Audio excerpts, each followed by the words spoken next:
यहाँ पे जब मैं दुआ कर रहा था तो मुझे परमेश्वर ने ये वचन दिया कि इस वचन पे प्रीच करना है। परमेश्वर मुझे किस पे प्रीच करना है? बैप्टिज्म पे प्रीच करना है। परमेश्वर ने नहीं, पहली बात हम तो सी नहीं सीखे, हम उधर ने मुझे करा होगा हम सी नहीं सीखे, क्योंकि आप सब भी सी नहीं किए लग रहे, इसलिए मैं पहले इस चीज़ को क्लियर करता हूँ, हम सब सी नहीं किए, ठीक है ना।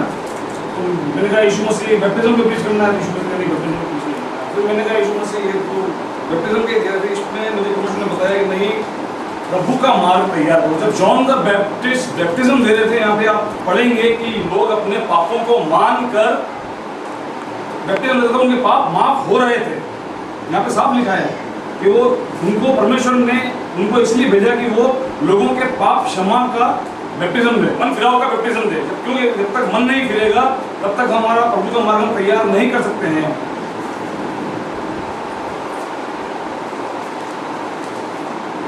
सबसे पहले हमें मन फिराने की आवश्यकता है। परमेश्वर ने ये हमारी मिनिस्ट्री का उद्देश्य भी यही है। आप पढ़ेंगे इसके ऊपर, repent for the kingdom of heaven is eight hand, Matthew 4:17। मन फिराओ क्योंकि स्वर्ग का राज्य निकट आ गया है।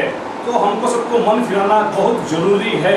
अब मैं आपको एक उदाहरण दे रहा हूँ, मुझे मन फिराने की क्या जरूरत है? मुझे परमेश्वर ने बहुत अच्छी चीज़ दी। मेरे पापा इंजीनियर थे, मेरी मम्मी टीचर ट्रेड रही, मेरी वाइफ भी टीचर, गवर्नमेंट में मकान है, गाड़ी है, बंगला है। परमेश्वर ने मुझे बहुत अच्छी चीज़ दी। मेरी बहुत दोस्त सुनते हैं, मानते हैं, परमेश्वर ने आपको दुआ सुनते हैं, परमेश्वर ने आपको आशीष दी है। लेकिन यीशु मसीह क्या कहते हैं वचन में? तुम्हारे मांगने से पहले मैं जानता हूँ तुम्हें किन किन चीजों की आवश्यकता है। आज आप अपने अपने मन में आप और मैं सोचे, आत्मिक रूप में हमारे पास क्या है, कौन सा वरदान है, हम यीशु मसीह के लिए क्या कर रहे हैं। इसमें दे रखा है कि 9 वरदान है, पवित्र आत्मा के 9 फल है, पवित्र आत्मा है, लेकिन हम इन चीजों से बहुत दूर हैं। हमारे पिता जो थे वो खेती करते थे, इसमें लिखा है अब्राहम, इसहाक और याकूब जो थे हमारे पिता जो थे, जिनको परमेश्वर ने चुना था और इस्राएल भेजा, वो किसान थे, खेती कर रहे थे। लेकिन आज हम सब कुछ है, चर्च जाते हैं, वचन सुनते हैं, सब कुछ करते हैं, लेकिन चलने के काम पर हम जीरो हो जाते हैं। तो प्रभु का मार्ग तैयार कैसे होगा? जब यशायाह भविष्यवक्ता जो थे, जॉन द बैप्टिस्ट थे, जॉन द बैप्टिस्ट जब लोगों को मन फिराव का बपतिस्मा दे रहे थे, उसके बाद ही यीशु मसीह आए थे। और आज अगर अपन सब मिलकर अगर मन फिराएंगे और मार्ग तैयार करेंगे तभी तो यीशु मसीह आएंगे, बाकी यीशु मसीह कैसे आएंगे? इसका उदाहरण हम देखते हैं कि मन फिराने से क्या होता है और मन फिराने से क्या नहीं होता है। उत्पत्ति की पुस्तक पुराने नियम से उसका 18वां भाग उसकी 32वीं आयत।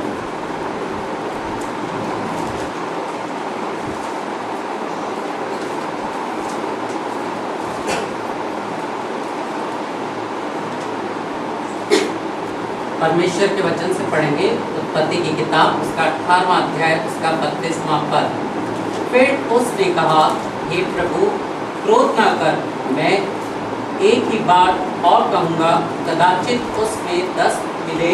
उसने कहा, मैं 10 के लिए 10 के कारण भी उनका नाश ना करूँगा। हम सब जानते हैं अच्छी तरह से कि अब जब अब्राहम के भाई लूत वहाँ पर थे, सिर्फ लूत और उसके परिवार को परमेश्वर ने वहाँ से बचाया था, बाकी सबको नाश कर दिया था। ये तो हम सब जानते हैं। तो ऐसा तो नहीं है जो नहीं जानता है। परमेश्वर ने आग और गंधक बरसाई थी सदोम और अमोरा पर। तो आप ये कैसे भूल सकते हैं कि वापस परमेश्वर इस पूरी पृथ्वी को नाश करने पर है? ये सबको मालूम है अच्छी तरह, वचन में लिखा हुआ है कि अंत आने वाला है। हम टीवी देखते हैं, समाचार देखते हैं, उसके अंदर में क्लियर बता रहे हैं। मैं ये नहीं कह रहा हूँ कि सच कह रहे हैं, लेकिन आप बाइबल से अगर देखें तो अंत तो आ ही गया है, ज़्यादा टाइम है नहीं। नूह के जहाज के समय में सिर्फ नूह का परिवार बचा और कोई नहीं था, परमेश्वर सबको नाश कर दिया।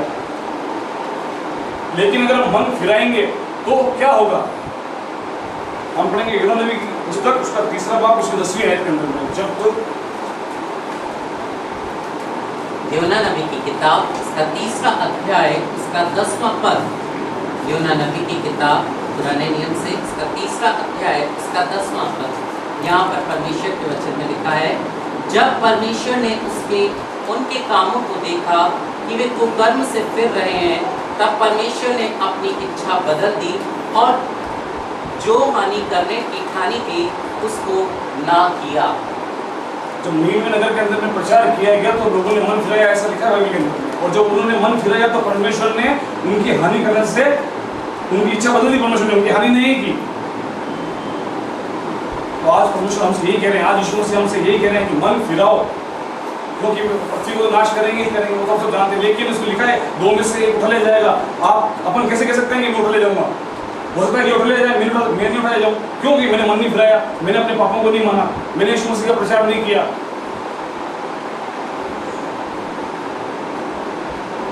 परमेश्वर हर एक इंसान से ये चाहता है, वो दुख देने से पसंद नहीं होता है। वचन साफ कहता है, वो परमेश्वर ये चाहते हैं हमसे कि हम मन फिराएं, अपने गुनाहों को माने और यीशु मसीह से पवित्र आत्मा लें। और जैसे एक ने मन फिराया तो उसका काम है कि वो दूसरे को निरंतर प्रयास करता रहे कि वो भी मन फिराए। जैसे कि यीशु मसीह ने मुझे खड़ा किया, मेरे द्वारा आज आपके सामने सब खड़े हैं और इनकी गिनती बढ़ती जानी चाहिए, कम नहीं होनी चाहिए। न तो हमारा कोई चर्च है, न कोई हमारी डिनोमिनेशन, हम सीने के जरूर है, लेकिन ये काम यीशु मसीह का है, किसी पर्टिकुलर पेंटिकोस्टल का, सीने का या आरसी वालों का नहीं है। हम मसीह का बढ़ गया लिखा वचन के अंदर में नहीं, मसीह तो एक ही है, हम सब उसकी देह हैं, लेकिन प्रचार करना हम सबका काम है।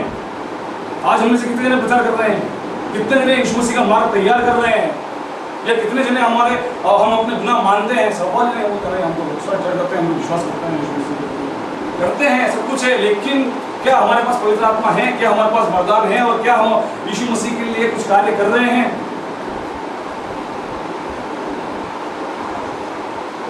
ये वचन तो सत्य, ये सब जानते हैं। मैं एक छोटी सी बात पूछूंगा, मैं ये वचन तो सत्य सब जानते हैं।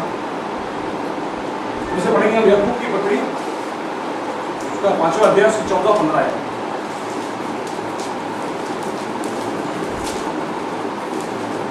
याकूब की पत्री, इसका 5वां अध्याय, इसका 14 और 15 पद। नए नियम से याकूब की पत्री, इसका 5वां अध्याय, इसके 14 और 15 पद में, यदि तुम में कोई रोगी हो तो कलीसिया के प्राचीनों को बुलाए और वे प्रभु के नाम से उस पर तेल मल कर उसके लिए प्रार्थना करें, और विश्वास की प्रार्थना के द्वारा रोगी बच जाएगा और प्रभु उसको उठाकर खड़ा करेगा, और यदि उसने पाप भी किए हों तो उनकी क्षमा हो जाएगी। आपके सामने मैं नहीं कह रहा हूँ, आप अपने आप को देखिए, क्या हम इस बात को बिलीव करते हैं? नहीं करते हैं। अगर ये वचन सत्य है तो हम क्यों नहीं मानते इसको?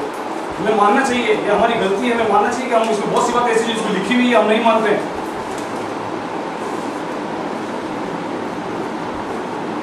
हम यहाँ पर बस, मैं कोई लंबा थोड़ा समझ नहीं देता हूँ, मेरा समझ इतना से होता है, बस खाली जो यीशु मसीह ने मुझे बताया था, मेरा काम था, मैंने बताया। हम आपके लिए दुआ करेंगे। जो भी यीशु मसीह के सामने अपने गुनाहों का पश्चाताप करेगा, आपको मुँह से नहीं बोलना है यीशु मसीह में गुनहगार हूं, मुझे ऐसा नहीं बोलना। आपको अपने यहाँ दुआ करेंगे, आप अपने मन से, जब अपने मन से आप दुआ करेंगे तब यीशु मसीह की पवित्र आत्मा आपको छुएगी। आपके सारे रोग, सारी परेशानी, सारे दुख यीशु मसीह आज उठा लेंगे। हो सकता है दोबारा मौका मिले ना मिले, ये बात ध्यान रखिएगा। बहुत से लोग ऐसे हैं जिनको दोबारा मौका नहीं दिया परमेश्वर ने, हम जानते हैं। तो यीशु मसीह ने मुझे एक और वचन बताया था, पढ़ेंगे हम नए नियम से ही, मरकुस उसका 4वां अध्याय, उसका 3 से 8। मरकुस रचित सुसमाचार, उसका 4वां अध्याय 3 पद से उसके 8 पद तक। मरकुस रचित सुसमाचार, उसका 4वां अध्याय 3 पद से 8 पद तक। यहाँ पे इस तरह से लिखा है, सुनो, देख, मैं एक बोने वाले बीज बोने वाले के लिए निकला, और बोते समय कुछ तो मार्ग के किनारे गिरा, और कुछ पक्षियों ने आकर उसे चुग लिया, और कुछ पथरीली भूमि पर गिरा जहाँ उसको बहुत मिट्टी ना मिली, और गहरी मिट्टी ना मिलने के कारण जल्द उग आया, और जब सूर्य निकला तो जल गया, और जड़ ना पकड़ने के कारण सूख गया। और कुछ तो झाड़ियों में गिरा, और झाड़ियों ने बढ़कर उसे दबा लिया, और वो फल ना लाया। परंतु कुछ अच्छी भूमि पर गिरा, और वो उगा और बढ़कर फलवंत हुआ, कोई 30 गुना, कोई 60 गुना, और कोई 100 गुना फल लाया। और उसने कहा, जिसके पास सुनने के लिए कान हो वह सुन ले। 2008 साल हो गए यीशु मसीह ने अपनी जान क्रूस पर दी, और वापस तीसरे दिन जिंदा भी हो गए। उस बात को आज 2008 साल हो गए, और इस 2008 साल में कितने ही बीज बोने वाले निकले। मैं आपको उदाहरण दूँ, कोई बुरा मत मानना। आज ये बीज बोया जा रहा है, कुछ लोग बोलेंगे बहुत ही आते हैं, बहुत आते हैं, कुछ बोलेंगे बहुत अच्छा सुनेंगे, 2 घंटे बाद भूल जाएंगे अपने सांसारिक कामों के अंदर में। कुछ विश्वास करते हैं, चलते हैं, लेकिन वचन की संगति अच्छी वापस नहीं मिलने पर वो वापस कुछ टाइम बाद लेकिन 100 में से एक जन ऐसा होता है जो मन फिराता है, और उस एक जने के मन फिराने से बाइबल ऐसा कहती है, बाइबल में ऐसा लिखा है वचन में कि स्वर्ग में आनंद होता है, और वही फल लाता है 30 गुना, 60 गुना और 100 गुना। आज हमारे हाथ में है कि हम अपने गुनाहों को माने, परमेश्वर से, यीशु मसीह से पवित्र आत्मा लें, हमारी बीमारियों को, हमारे दुखों को यीशु मसीह आज ही ले लेगा, ये मैं आपको आज कहता हूँ। और उसके बाद हम यीशु मसीह का काम करें। यीशु मसीह का काम ये नहीं कि आपको नौकरी छोड़नी पड़ेगी। मेरी वाइफ भी गवर्नमेंट सर्वेंट है, इनकी वाइफ भी जो है हमारे सिस्टर, वो भी टीचर हैं, और वो भी आंटी खड़ी, वो भी गवर्नमेंट टीचर हैं, वो सिस्टर भी पढ़ाती हैं, उन सिस्टर के गैरेज है, ये महिंद्रा में काम करते हैं, और वो इंजीनियर हैं, हम सब काम करते हैं, लेकिन यीशु मसीह के लिए प्रचार करते हैं जब भी समय मिलता है, और छुट्टी लेने के लिए छुट्टी भी लेते हैं। ये आपके सामने उदाहरण है। तो आपको भी या तो आप करें या हमारे साथ मिलकर करें।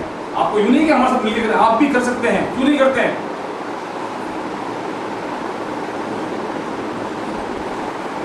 यीशु मसीह अगर आएंगे तो हर एक से आप अपना अपना हिसाब लेंगे। मेरे से आपका हिसाब ले लेंगे, आपसे मेरा हिसाब ले लेंगे। वो एक बात जरूर पूछेंगे, मैं आपको तो यीशु मसीह ने मुझे बताइए एक बात, मैंने तुम्हें आंखें दी थी, मैंने तुम्हें बाइबल दी थी, मैंने तुम्हें समय दिया था, 80 साल 60 साल उम्र दी थी, तुमने बाइबल क्यों नहीं पढ़ी? बहुत सी बात वचन हो सकता है, परमेश्वर के द्वारा गलत भी कुछ होता है, हो सकता है मेरी बात से आप सहमत ना हो या किसी और की बात सहमत ना हो, लेकिन अगर आप बाइबल को पढ़ेंगे तो किसी को समझाने की जरूरत नहीं पड़ेगी। आप खुद ब खुद यीशु मसीह के लिए मार्ग तैयार करेंगे, और ये मार्ग तैयार करना ही हमारा काम है कि यीशु मसीह आने वाले हैं। प्रेज़ द लॉर्ड, हालेलुया सब बोलेंगे।